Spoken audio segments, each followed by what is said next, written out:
So just to introduce myself first, I'm Lea Kierbel, Product Marketing Manager at Airbus Defence and Space, so in the Geospatial Unit.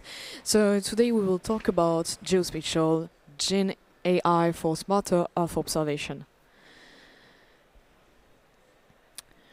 I would like to start by saying that AI is not something new at Airbus. I mean, for Airbus Group, we've been harnessing AI over decades.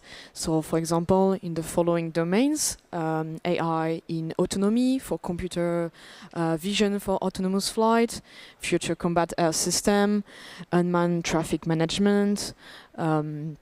So it's really about, for example, autonomous flight and analysis of data. We also have AI in software with digital platform for processing maintenance data and with predictive capabilities, building the factory of the future.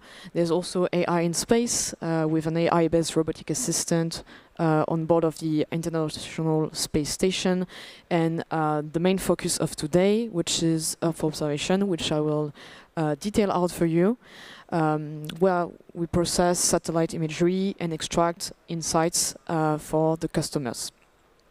So this was the big picture about Airbus Group, and let's deep dive with the Earth observation domain, so for the division Airbus Defence and Space and our geospatial activities.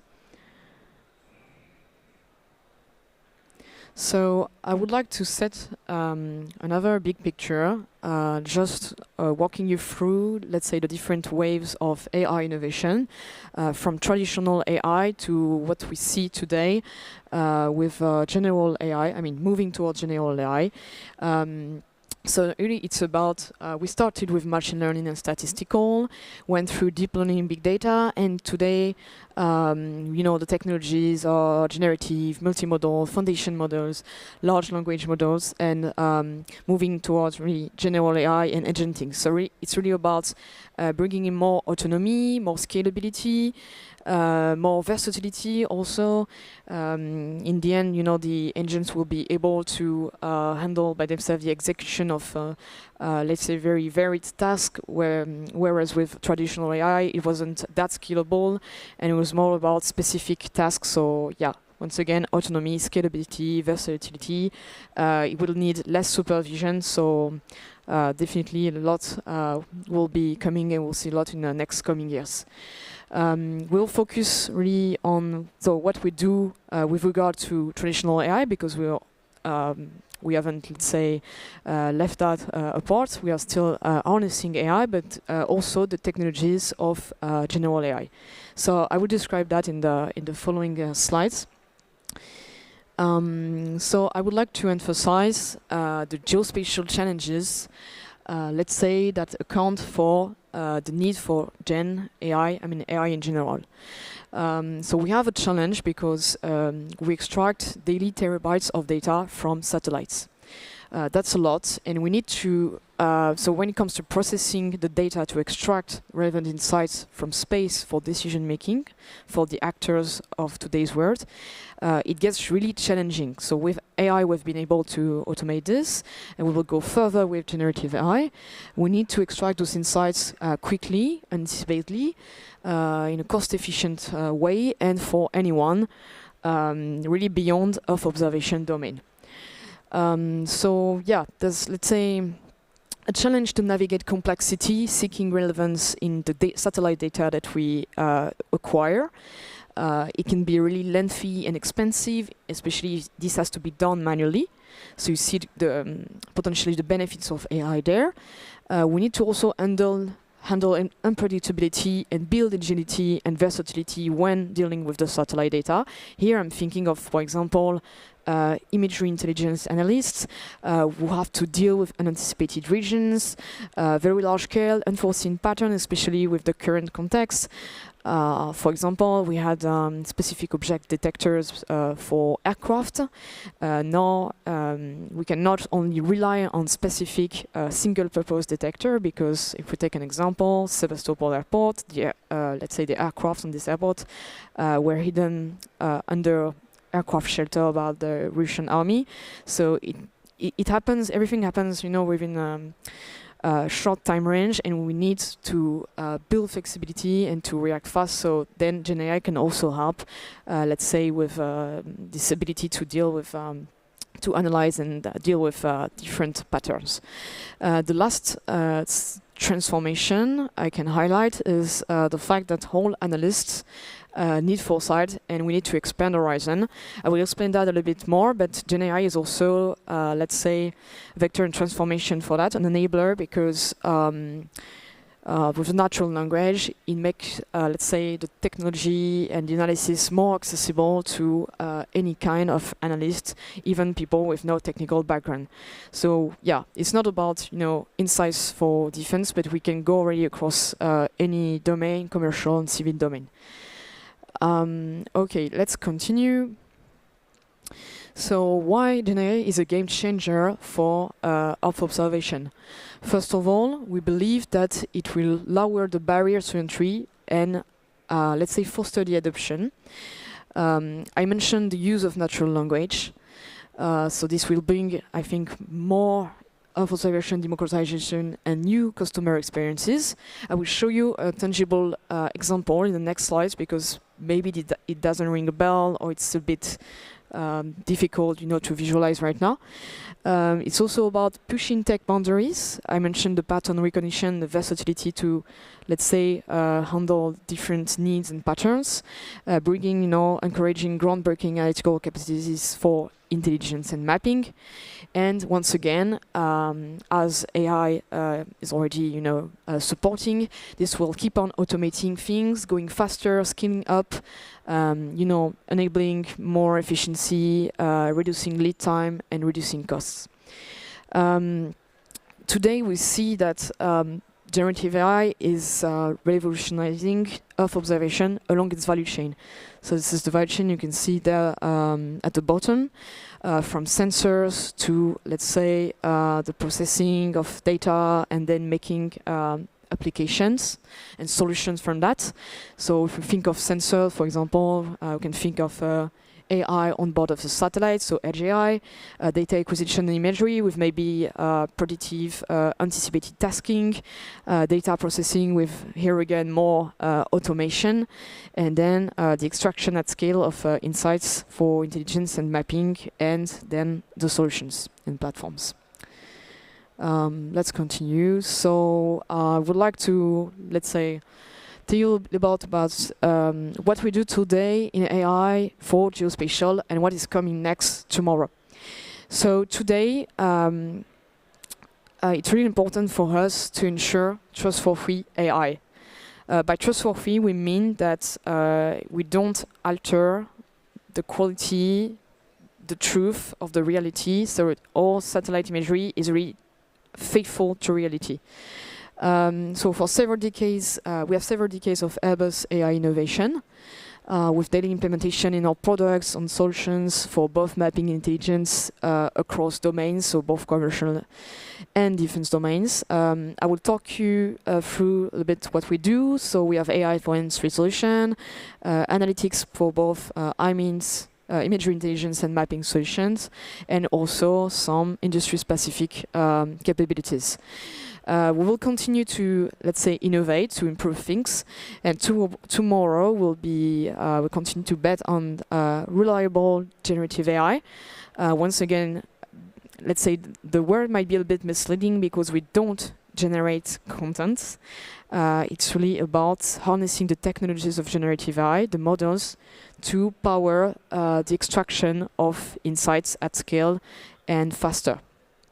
So I will present 3 technology pillars, and I will also walk you through one semantic search capability, which is one of the stepping stones towards this strategy.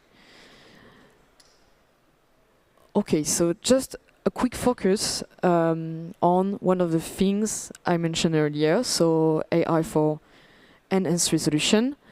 So we have our Pleiades Neo satellites with 30 centimeter resolution. So this is the resolution of imagery we can acquire from Pleiades Neo. And we are able to, let's say, enhance that, going down to higher resolution at 15 centimeter. So with finer features, brighter colors, maintaining the physical accuracy, really respecting the quality and the faithfulness of imagery. So it's trained on extensive variable data sets, reliable and artifact-free results, and it's developed with our own Airbus expertise. Okay, now, so we see how AI applies to imagery.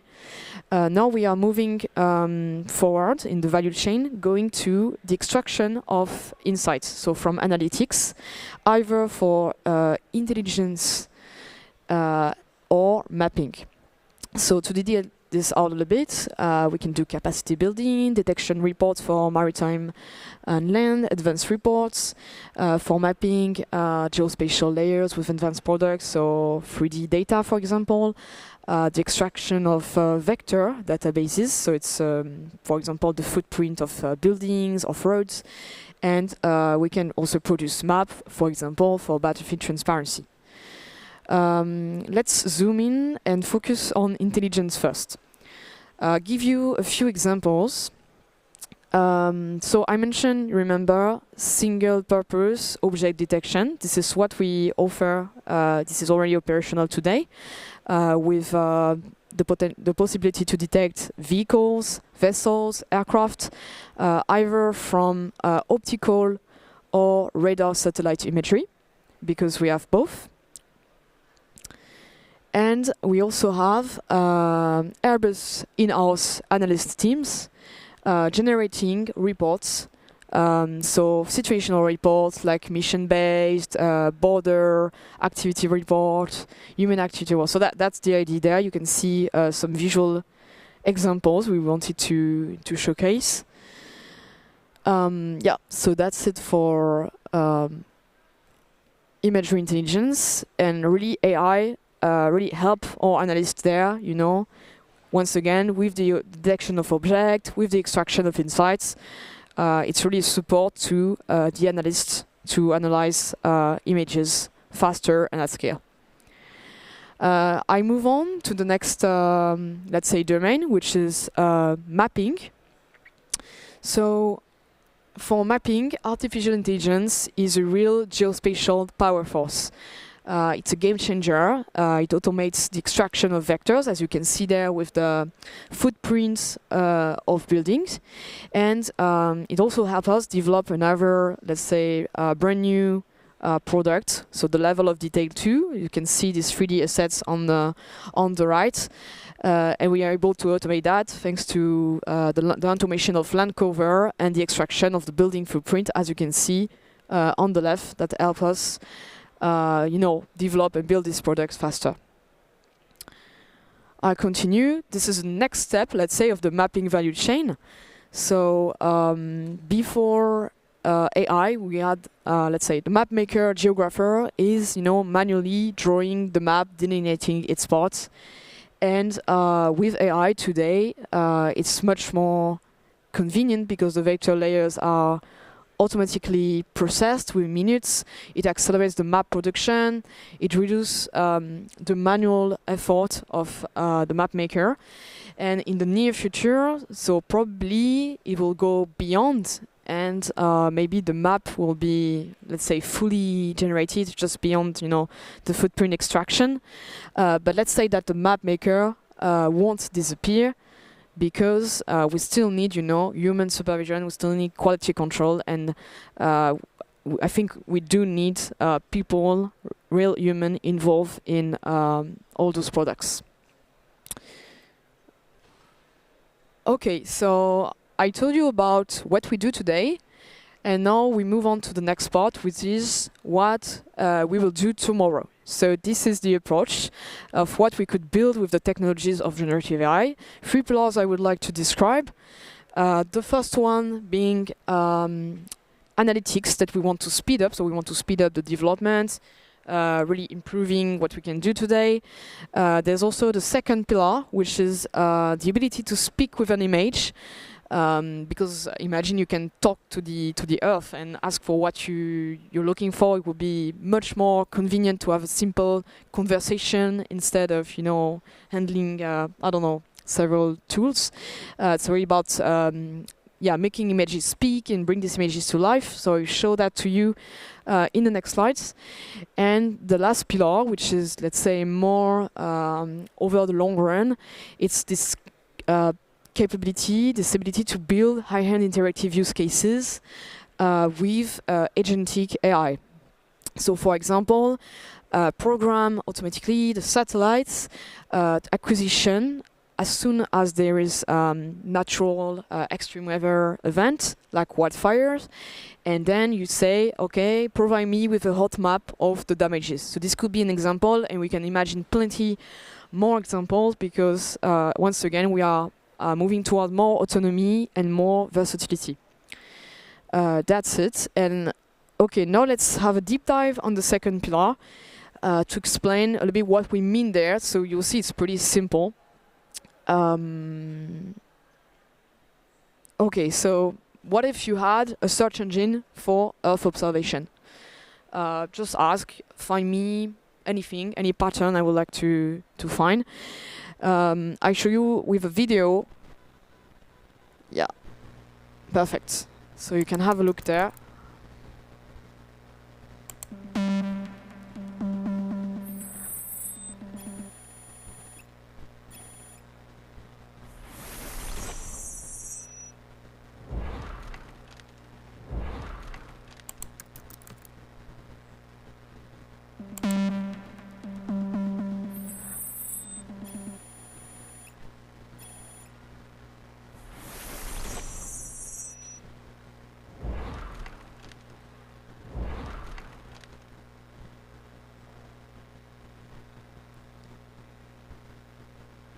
So yes, at the end of the video, we ask this question because you're also, as we are developing this, we are also curious, and this is a discussion we can have, or when you're asking question at the end, you can also share about this, but we're also curious to know the kind of patterns that you might be looking for when using this kind of, let's say, tool, search engine. So this was just, to depict the concept, to explain it. So yeah, just, so we think, this will definitely foster the transformation of our domain. So a reinvention of user experience, moving from Earth observation to Earth exploration, where the user is much more active thanks to this, let's say, intuitive, easy experience for any kind of users, actually. So we are really, let's say, shifting the paradigm because Earth observation can be, let's say, difficult to access. It's mainly for data imagery analysts, which are already familiar to this. And now we are really broadening the horizons and making this available for anyone, regardless their background and whatever they need. So, yeah. And I will conclude and wrap up with this slide. So what we'd like to say is that in the end, this can help, let's say, make things that your bare human eyes cannot see more visible and help you see the Earth with a new AI. So really harnessing the power of AI for Earth observation. That's it.